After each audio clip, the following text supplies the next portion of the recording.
your first lecture.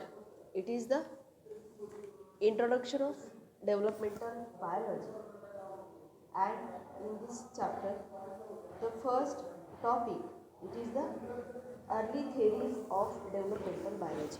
So what is meant by developmental biology? Developmental biology, it is the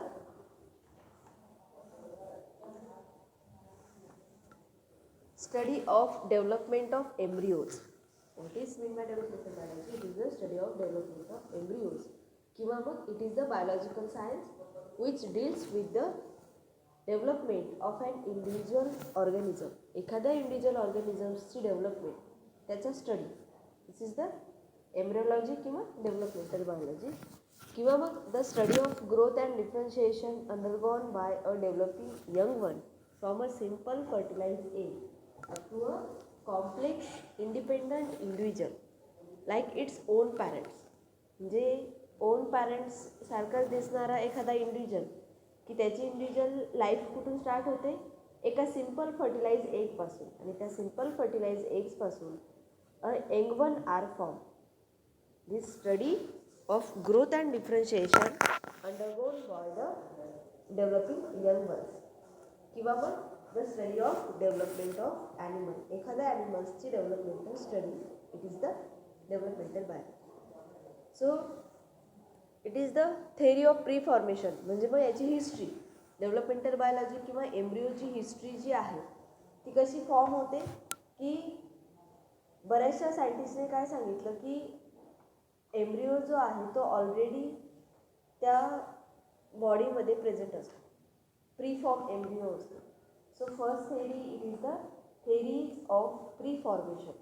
that means the scientist Malpighi, he is produced or proposed the development of organisms.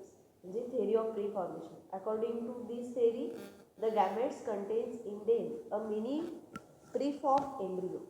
म्हणजे याच्यामध्ये काय आहे, गॅमेट्समध्ये already preform embryo. हे बघा इथे structure दिसतं, sperm सारखं structure दिलं त्यांनी, आणि ऑलरेडी आतमध्ये एक एम्ब्रियो फॉर्म आहे. त्याला होम्युन्कुलस म्हणतात. The embryo, preformed embryo means it is the homunculus. तर या सायंटिस्टने काय सांगितलं की ovum contains a miniature adult animal.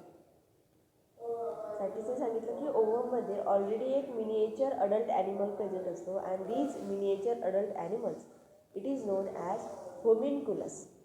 During development of homunculus unfold and increasing size. ज्यावेळेस होम्युन्कुलसची म्हणजे मिनिएचर ॲनिमल्सची जेव्हा डेव्हलपमेंट होते त्यावेळेस तो अनफोल्ड आणि त्याची साईज जी आहे ती काय होते, इन्क्रीज होते. माल्पीजीनंतर दुसऱ्या सायंटिस्टने काय सांगितलं, Leeuwenhoek in 1677, he believe that the preform embryo is inside the egg, sperm. म्हणजे स्पर्ममध्ये पण एक एम्ब्रियो प्रीफॉर्म असतो. These scientist, that means Leeuwenhoek, are called as animalculist. त्यांनी काय सांगितलं, ओल्ड नेम जे आहे स्पर्मचं ते it is the animalculus. And other group of scientist, it is known as the ovist. म्हणजे त्यांनी जो प्रीफॉर्म एम्ब्रिओ सांगितला तो ओविस असा. आणि लुवेन हुक ह्या सायंटिस्टने काय सांगितलं, इट इज अ ॲनिमॅक्युलिस्ट और it is spermist. In the parthenogenesis, the egg develops into an animal without the ancestors of spermatozoa. तर पार्थेनोजेनेसिस म्हणजे काय, एगची डेव्हलपमेंट होते into an adult animal without any spermatozoa if the egg can develop without fertilization. जर egg हा without फर्टिलायझेशनने develop झाला, the embryo cannot be preformed inside the spermatozoa. जर egg हा without फर्टिलायझेशनने जर डेव्हलप झाला तर embryo can not be preform inside the spermatozoa. मग स्पर्मॅटोझोआमध्ये एम्ब्रियो हा प्रीफॉर्म नसतो. However this theory it is not all accepted. म्हणजे मग ही प्रीफॉर्म थेरी जी आहे ती सगळ्यांनी ॲक्सेप्ट नाही केली. त्याच्यानंतर theory of epigenesis. The Wolff scientist proposed these theory. Wolf explanation are based on the observation of development of chick embryo. तर या वुल्फ सायंटिस्टने काय केलं, चिक एम्ब्रिओची डेव्हलपमेंट ऑब्झर्व केली. And it is antithesis of preformation theory.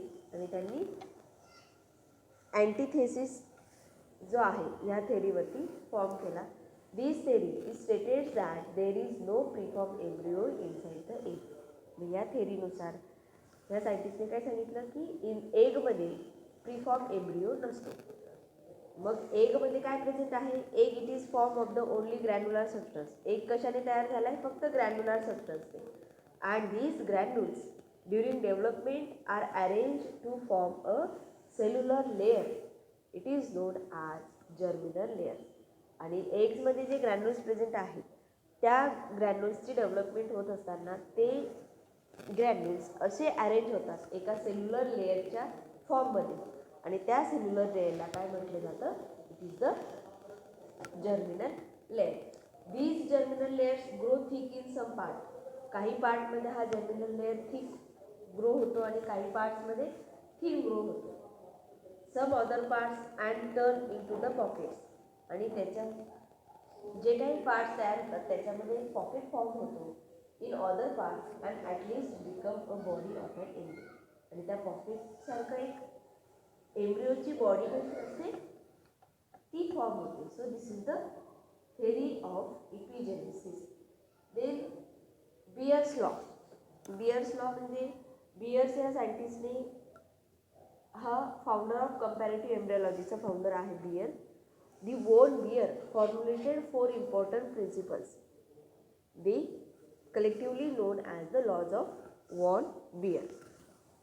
आता ह्या Baer सायंटिस्टने काय सांगितलं की more general features of any large group of animals appear in the embryo earlier than the one special और मोर स्पेशल फीचर्स. मग याच्यामध्ये कॉर्डेट्सची डेव्हलपमेंट जी आहे, development for chordates, the more general features like brain, notochord, segmental muscles develop first. मग कॉर्डेट्सची development होत असताना पहिल्यांदा ब्रेनची, नोटोकॉर्डची आणि सेगमेंटलची डेव्हलपमेंट होते. And their feature distinguishing the classes of vertebrates like limbs in quadruped, feathers in birds, hairs in mammals are developed. आणि व्हर्टिब्रेट्समध्ये काय होतं? लिम्स आधी डेव्हलप होतात, बर्ड्समध्ये फिदर्स डेव्हलप होतात आणि मॅमल्समध्ये हेअर्स डेव्हलप होतात. Finally the characters distinguishing the families, genera and species are develop. आणि त्या ॲनिमलमध्ये काय फॉर्म होतं? त्याचे कॅरेक्टर, त्याच्यानंतर त्या कुठल्या फॅमिलीमध्ये डिस्टिंग्विशिंग होतं, त्याचा जेनरा कुठला किंवा त्याची स्पेसिस कुठली हे डेव्हलप होतं. So this is the Baer's law.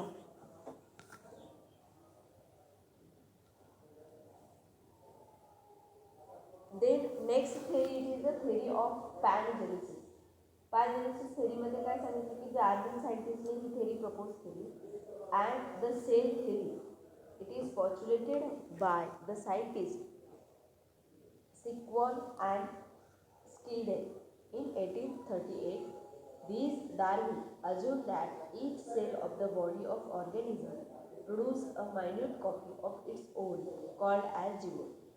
मग डार्विनने असं सांगितलं की बॉडीमधली प्रत्येक सेल जी आहे, ऑर्गॅनिझमच्या बॉडीमधली प्रत्येक सेल एक स्वतःसारखीच एक मायन्यूट बॉडी कॉपी जी आहे ती तयार करतं आणि त्या कॉपीला काय म्हटलं जातं? It is gemmules. These gemmules are liberated into the blood stream. आणि हे जिम्यूल्स जे आहेत ब्लड स्ट्रीम थ्रू लिबरेट होतात and they are carried by the blood and deposited into the testes and ovaries. आणि हे gemmules नंतर कुठे deposit होतात? ब्लडमधून कॅरी करून कुठे जातात ते? टेस्टीज आणि ओव्हरीजमध्ये. Thus the gonads are store houses of various types of gemmules. म्हणून मग गोनॅड्स जे आहेत, मेल गोनॅड आणि female gonad, they are the store house of the various types of gemmules. Then the gemmules are then given to the gametes. आणि gemmules जे आहेत ते gametes form होतात. So young one form from the gametes will be having all the gemmules of the parents. पॅरेंट्समधले जेवढे gemmules असतील त्याच्यापासून काय फॉर्म होतं? Young one. कशापासून? गॅमेट्सपासून. So this theory supports the idea of inheritance of acquired characters. म्हणून मग पॅनजेनेसिस ही theory जी आहे they are the supportive theory.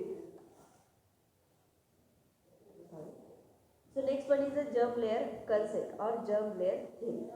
The H.C. Pander, these scientists, and K.E. von Baer, both scientists are contributed this theory, that means germ layer concept.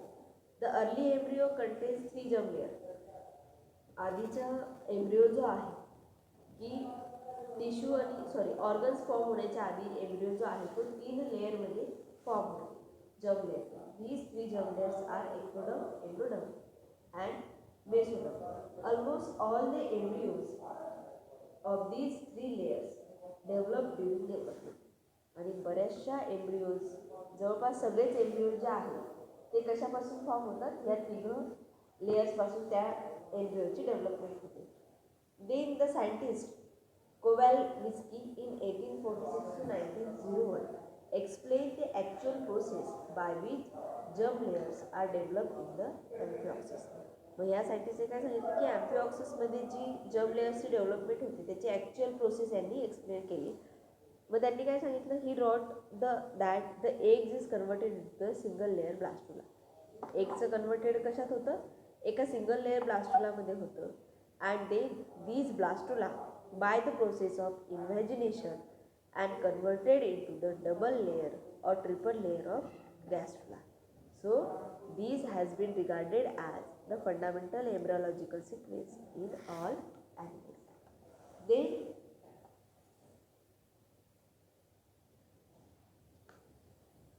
the last theory is the theory of germplasm.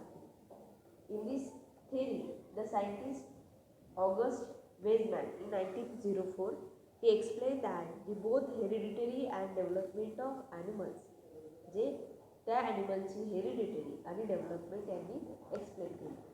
According to Weismann scientist, the body of an organism is form of 2 types of cells. जे वेस्टमॅनच्या accordingly ऑर्गॅनिझमची body ही 2 टाईप्सच्या सेल्सपासून तयार होते. It is somatic cell and germ cells. The somatic cells means it is the main bulk of body is form of somatic cells, and these somatic cells are disappear with the death of animal. आणि ज्यावेळेस ॲनिमलची death होईल तेव्हा somatic cells पण disappear होतील. So any change affecting this cells is not heritable. मग कुठलाही heritable characters किंवा heritable change झाला तर सोमॅटिक सेल्सवरती कुठलाही परिणाम होत नाही. द गॅमेट सेल्स और गॅमेटिक सेल्स किंवा germ cells, it is the reproductive cells, and these germ cells are carried to the descendant generation after generation. So any change affecting these cells is inherited. म्हणून हे कसे, it is a inherited आहे. The each part of animal is represented in the gametes by the separate particles. मग प्रत्येक गॅमेटमध्ये काही part represent केला जातो. ते कशामुळे सेपरेट होतात, ते are separate particles called as determinants, and these determinants are located in the chromosomes of nucleus. Nucleus क्रोमोझोम्सच्या न्यूक्लियसमध्ये हे डिटर्मिनंट प्रेझेंट असतात. The sum total of determinants represent the various parts of adult organisms. आणि डिटर्मिनंट्सच्या sum total जेवढी असेल ती एका अडल्ट ऑर्गॅनिझम्सचे व्हेरियस पार्ट्स रिप्रेझेंट करते.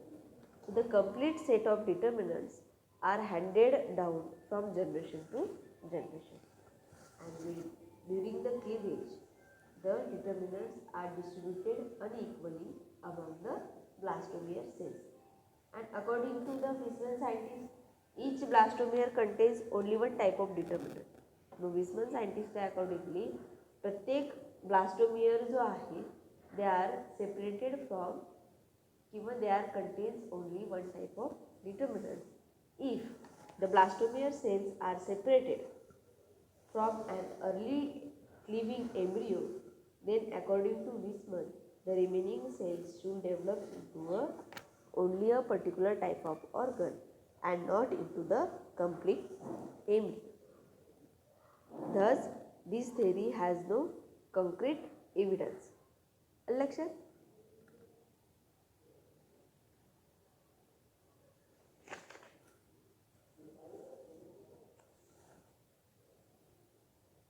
Next theory, it is the gradient theory. The Boveri scientist in 1901, he demonstrated that the vegetal pole of the sea urchin. आता एक मध्ये दोन प्रकारचे पोल असतात, एक व्हेजिटल पोल असतो आणि एक ॲनिमल पोल असतो. तर सी युर्चिनचा एकचा व्हेजिटल पोल जो आहे एक्सक्रिटेड अ dominant influence.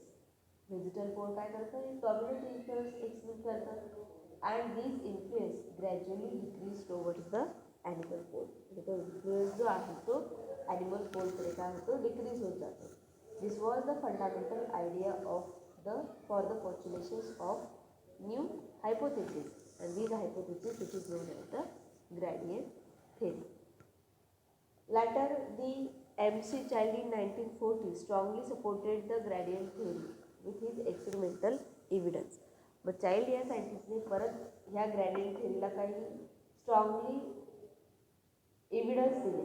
He said that the animal pole is different from the vegetal pole. मग त्यांनी चाइल्ड या सायंटिस्टने सांगितलं की ॲनिमल पोल जे आहे हे व्हेजिटल पोलपेक्षा डिफरंट आहेत. का? In its rate of metabolism. The rate of metabolism is higher at the animal pole and is gradually decrease towards the vegetal pole. तर ॲनिमल पोलचा रेट ऑफ मेटाबॉलिझम हाय असेल तर तो ॲनिमल पोल कुठे जाईल, decrease towards the vegetal pole where the rate of metabolism is lesser. So these scientists or these child hypotheses in generally called as the metabolic axial gradient theory.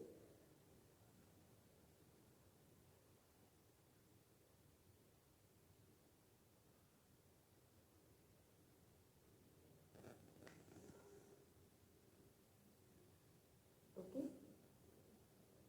so this is the theory of developmental biology. In the next lecture we will study the concepts of developmental biology. आता कुठल्या कुठल्या concept आहेत, growth आहे, त्याच्यानंतर ऑर्गॅनोजेनेसिस आहे, differentiation आहे, dedifferentiation, cell determination, regeneration, morphogenesis. This is the concepts of developmental biology. Okay, thank you.